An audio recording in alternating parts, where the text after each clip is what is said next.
जय श्री राधे। श्री राधा चरित्र कथा का ये भाग 3 है। इससे पहले मैंने श्री राधा चरित्र कथा के 2 पार्ट बनाए हैं। आपसे रिक्वेस्ट रहेगा आप भाग 1 से ही राधा चरित्र को सुने। देखिए, कहा जाता है कोई भी व्यक्ति अपनी इच्छा से ना तो श्री राधा नाम जाप कर सकता है और श्री राधा नाम भी नहीं जाप कर सकता, और उसके साथ में ये जो गोपनीय कथा है श्री राधा जी की, ये चरित्र है राधा जी का। चरित्र का अर्थ होता है इसके अंदर जो श्री राधा रानी है उनकी गोपनीय बात आपको मालूम चलेगी, जो आपको कहीं पर भी पता नहीं, कभी भी आपको नहीं पता लगेगी।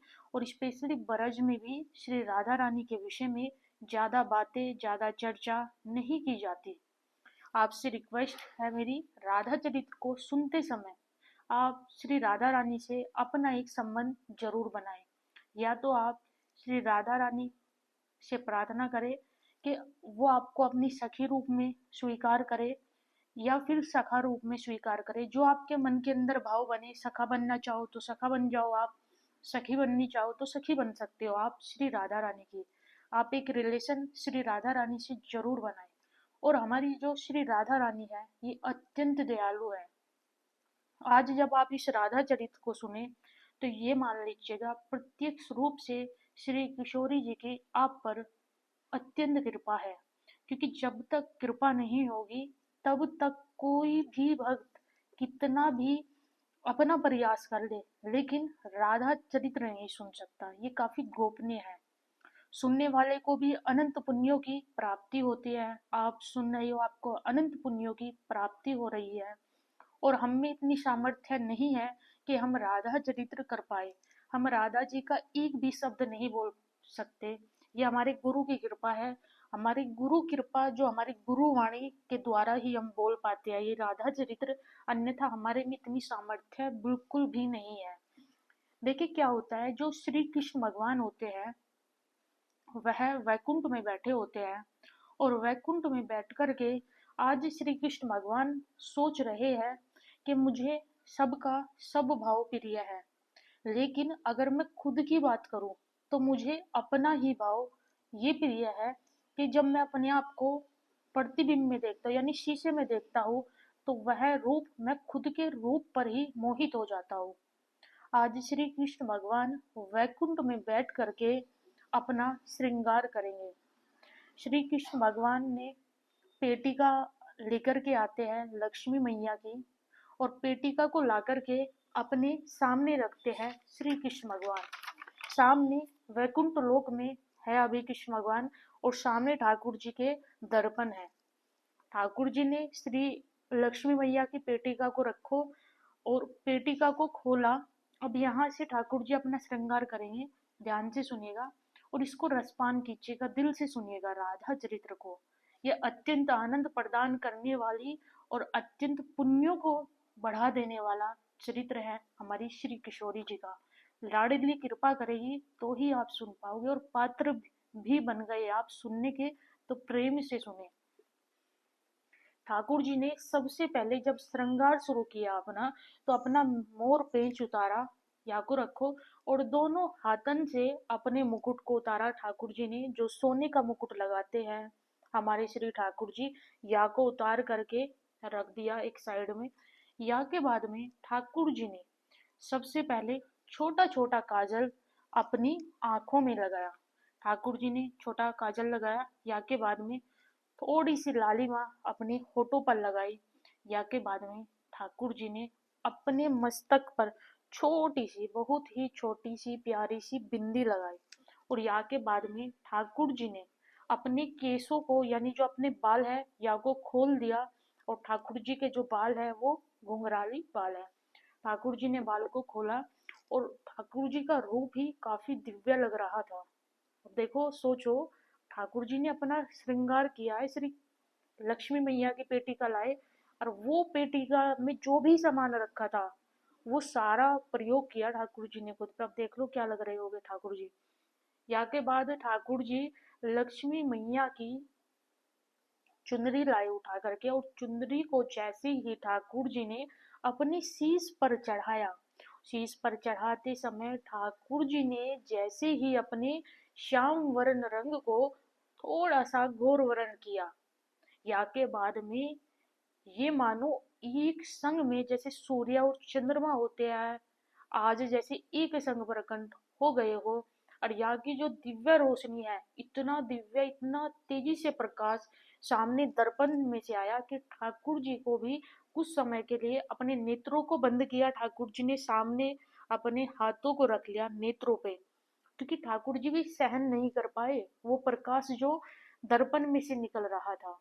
या के बाद में ठाकुर जी ने अपना हाथ धीरे धीरे नीचे किया, धीरे धीरे अपने नेत्रन को खोला, और ठाकुर जी के समक्ष सामने कौन प्रकट थी? श्री किशोरी जी, श्री श्यामा जू, श्री लाडली जू सामने प्रकट हो गई। ठाकुर जी ने जैसे ही श्री किशोरी जी को देखा, किशोरी जी को देखते ही ठाकुर जी ने श्री राधा रानी को समीप जाकर के दंडवत प्रणाम किया। या के बाद जैसे ही ठाकुर जी ने श्री किशोरी जी को दंडवत प्रणाम किया, तो श्री किशोरी जी श्री ठाकुर जी से बोली, क्या अभिप्राय है आपका? आपकी क्या इच्छा है? आपने मुंह को ही प्रकट कियो और मुंह को ही प्रणाम कर रहे हो, और आपकी क्या इच्छा है? मुझे क्यों प्रकट किया आपने? मेरा अवतार क्यों किया आपने? तब हमारे जो श्याम सुंदर होते हैं वो कहते हैं कि हमने आपका प्रकट इसलिए किया है, आपका उतार इसलिए हुआ है कि जब हम मोहिनी रूप लेकर के इस धराधाम पर आए थे, तो जो 33 कोटि देवी देवता थे वो हमारे रूप को देख करके हम पर मोहित हो गए थे, हम पर लट्टू की तरह मोहित हो गए। ये 33 कोटि देवताओं की हालत थी हमारे रूप को देख करके। तब हमारे मन में विचार आया था कि अगर हमारे रूप को देख करके ये सब इतना मोहित हो रहे हैं, तो इस कृष्ण के भी दिल को कोई मोहित करे ऐसा एक रूप होना चाहिए किशोरी जी। और मोह को लगे आप ही वो हो, इसलिए आपका अवतार हुआ है। यानी ये मोहिनी भी जिसको देख करके मोहित हो जाए, ऐसा सो मोहिनी भी एक जगह इकट्ठा हो जाए ना, उससे भी ज्यादा मोहिनी करने वाला अगर कोई रूप है, आपको मोहित करने वाला कोई रूप है, तो वो हमारी श्री किशोरी जी का है। श्री किशोरी जी इतनी इतनी ज्यादा, मतलब आप नाम में इतना आकर्षण है, तो समक्ष होगी तो क्या स्थिति होगी, समझ भी नहीं पाओगे क्या स्थिति होगी आपकी। नाम में, नाम को सुनकर के इतना आनंद है, चरित्र को सुनकर के इतना आनंद है, लीलाओं को सुनकर के इतना आनंद है, तो भाई अगर किशोरी जी सामने आ जाए तो वाके बाद तो शुद्ध बुद्ध आपकी रहेगी नहीं, आपकी शुद्धि बुद्धि खो जाएगी। तो बताया कि ठाकुर जी ने कह दियो किशोरी जी से कि भाई आपको देख करके मोह को लगे कि हम मोहित हो गए, और ऐसा ही रूप हमको चाहिए था जाको देख करके ये मोहिनी भी मोहित हो जाए। अब ठाकुर जी मोहित हो गए। ठाकुर जी ने बताया फिर किशोरी जी को कि देखो श्री श्यामा जो इस पृथ्वी पर धर्म की भी स्थापना हुई, ज्ञान की भी स्थापना हुई, यहाँ तक कि वैराग्य की भी स्थापना हो गई थी, लेकिन इस संसार का जो मूल सार है उसकी स्थापना नहीं हुई थी। मूल सार क्या है इस संसार का, जानते हो? इस संसार का मूल सार है प्रेम। समझे आप? जैसे कोई व्यक्ति है, वो खूब भजन करता है, खूब भक्ति करता है, जब तब करता है, बट उस व्यक्ति के अंदर थोड़ी सी भी करुणा ना हो, थोड़ा सा भी प्रेम ना हो, तो क्या उसकी भक्ति स्वीकार होगी क्या? कभी नहीं होगी। क्योंकि भक्ति का अर्थ है, जब तब का अर्थ है कि उस व्यक्ति का, उस भक्त का जो हृदय है वो बहुत कोमल हो जाएगा। अगर वो सामने वाले की पीड़ा को भी सुन ले थोड़ा सा, तो शायद सामने वाले से ज्यादा दुख उसे होगा जिसको सुनना पड़ रहा है। तो ये एक परम भक्त की विशेषता भी होती है कि जिसकी भक्ति होगी उसी के पास में प्रेम भी मतलब उस भक्ति के अंदर प्रेम इतना ज्यादा मात्रा में मिलेगा आपको कि आपको दूसरी जगह पर वो नहीं मिलेगा। और प्रेम भी कैसा प्रेम? निस्वार्थ प्रेम। भाई भक्त जब भी किसी से मिलता है वो स्वार्थ नहीं रखता, वो निस्वार्थ सेवा करता है, सभी की सेवा करता है, उसी को भक्त बोला जाता है। फिर ठाकुर जी बोलो कि देखो, आपका जो अवतार हुआ है वो प्रेम के लिए अवतार हुआ है। जो पूरा विश्व है, जो पूरी चेत किसके पीछे दौड़ा है पूरा विश्व? पूरा विश्व जो दौड़ रहा है कि देखो हमारे अंदर जो है आत्मा है।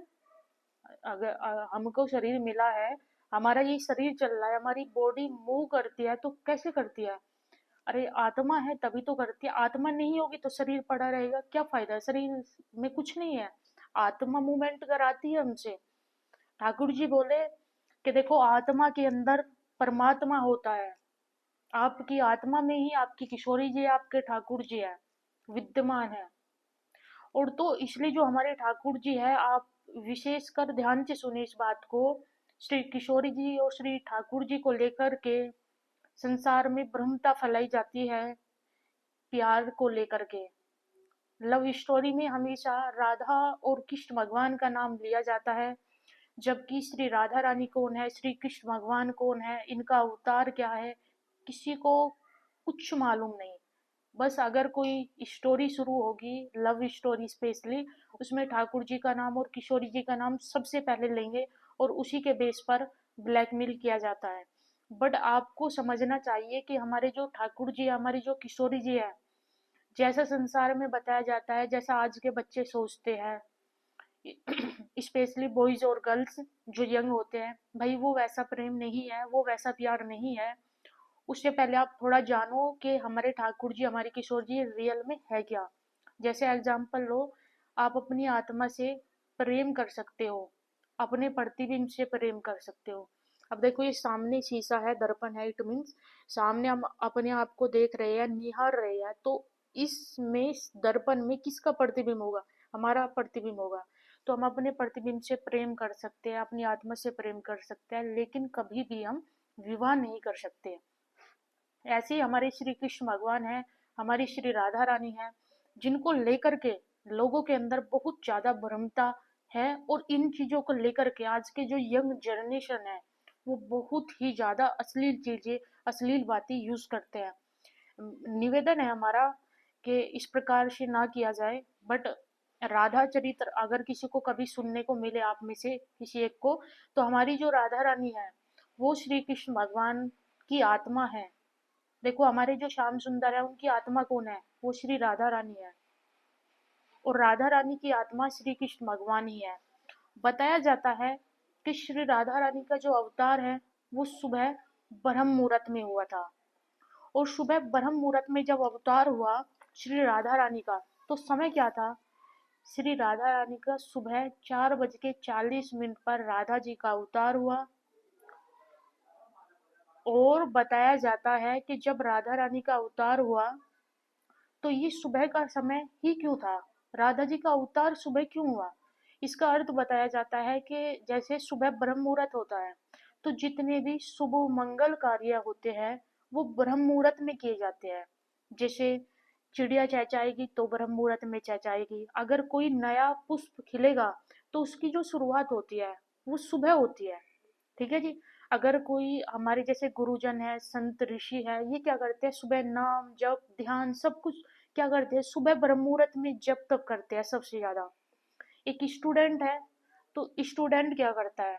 स्टूडेंट भी सुबह अगर ब्रह्म मुहूर्त में स्टडी करे, अपनी पढ़ाई को करे, तो उसकी पढ़ाई उसको याद रहती है, अच्छे मार्क्स आते हैं, लास्ट में उसको प्रसन्नता ही प्राप्त होगी। अगर भक्त भी सुबह भक्ति करे तो भक्ति का वर्धन होगा, पढ़ाई करोगे तो पढ़ाई का वर्धन होगा, जो भी सुबह काम करोगे उसका वर्धन होगा।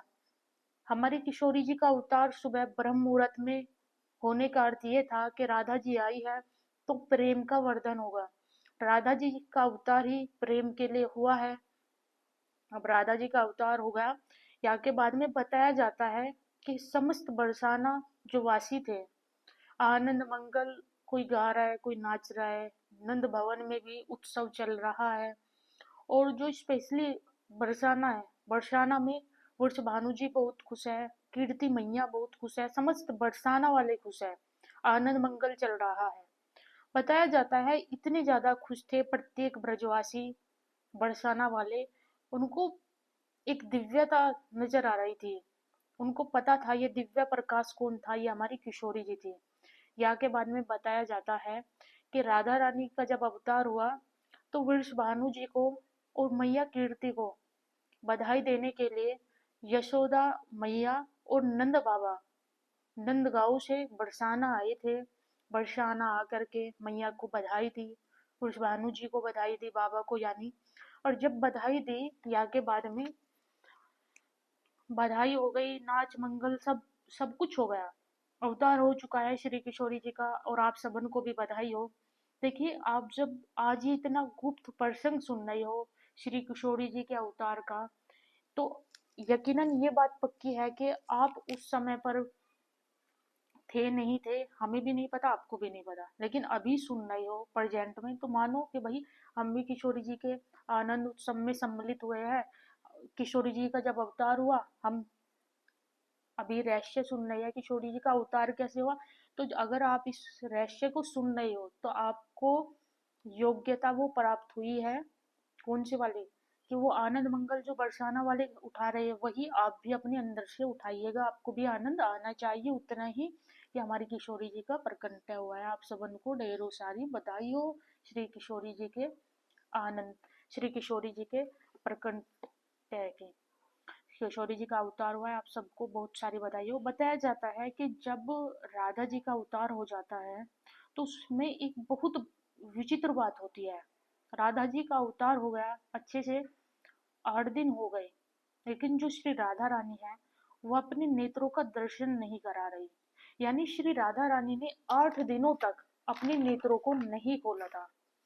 और यह बात को सोच सोच करके जो वृषभानु जी है वो भी काफी दुखी थे, कीर्ति मैया भी काफी दुखी थी। बताया जाता है कि अगर कोई संत आ जावे, कभी भी बरसाना में कोई वैष्णव जन आ जावे, तो तब जो बाबा होते थे उनकी इच्छा होती थी एक बार इनसे पूछ ले या को बता दे बाबा को कि हमारी जो एक छोटी सी लाली है वो अपने नेत्रन को नहीं खोल रही।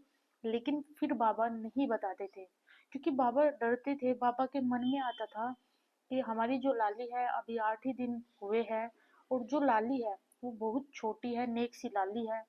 बाबा को भी डर लगता था कि कोई कैसा हो कैसा ना हो। तो बाबा को लगा था, इस बात को सोच के डर लगता था बाबा को कि हमारी लाली को कहीं नजर ना लग जावे, कष्ट ना है जावे कोई।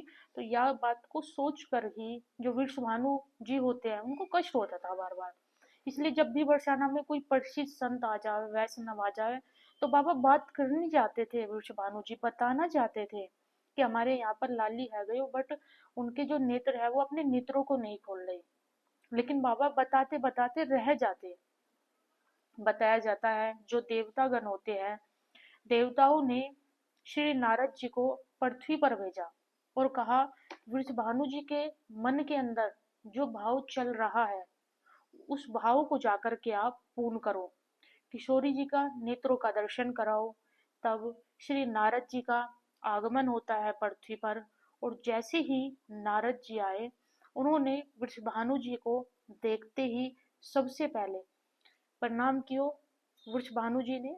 वृषभानु जी आप जानते हो कौन है, वो श्री राधा रानी के पिता है। कीर्ति मैया श्री राधा रानी की माता जी है। और जैसे ही नारद जी आते हैं महल में, तो बाबा क्या करते हैं, अपने दोनों पुत्रों को ला करके सबसे पहले अपने पुत्रों को बैठा दिया बाबा ने।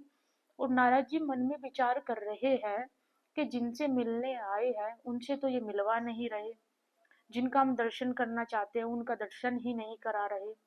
बाबा ने नारद जी को भी कोई बात नहीं बताई कि हमारे यहाँ पर लाली है गयो और वह अपने नेत्रन का दर्शन नहीं करा रही। यह बात को लेकर के हम काफी दुखी है।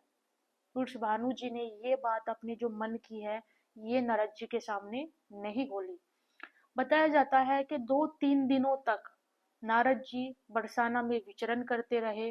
वृषभानु जी का मन तो होता है कि बाबा को बता दिया जाए कि हमारे यहाँ पर एक छोटी सी लाली है, नेक सी लाली है, और वो अपने नेत्रों को नहीं खोल रही।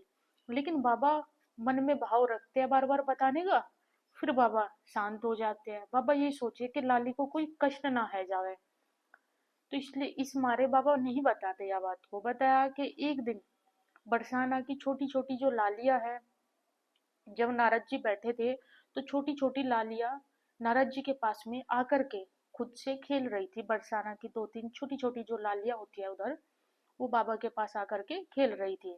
बताया कि इस दृश्य को वृषभानु जी ने देखा, और जब वृषभानु जी ने ये दृश्य देखा था, तो तब उनके मन में ये इच्छा जागृत हुई कि अब हम या बाबा को बात बतावे कि हमारे यहाँ लाली है और ऐसा ऐसा है, कि भाई वो अपने नेत्र उनको नहीं खोल रही, क्या बात है क्या नहीं है। तो बाबा के मन में इच्छा हुई। अब बाबा जो है नारद जी के पास जाएंगे, उनको बताएंगे। उससे आगे का जो प्रसंग होगा वो हम आपको कल बताएंगे। राधा चरित्र कैसा लगा जरूर बताएं, इसको शेयर जरूर करें।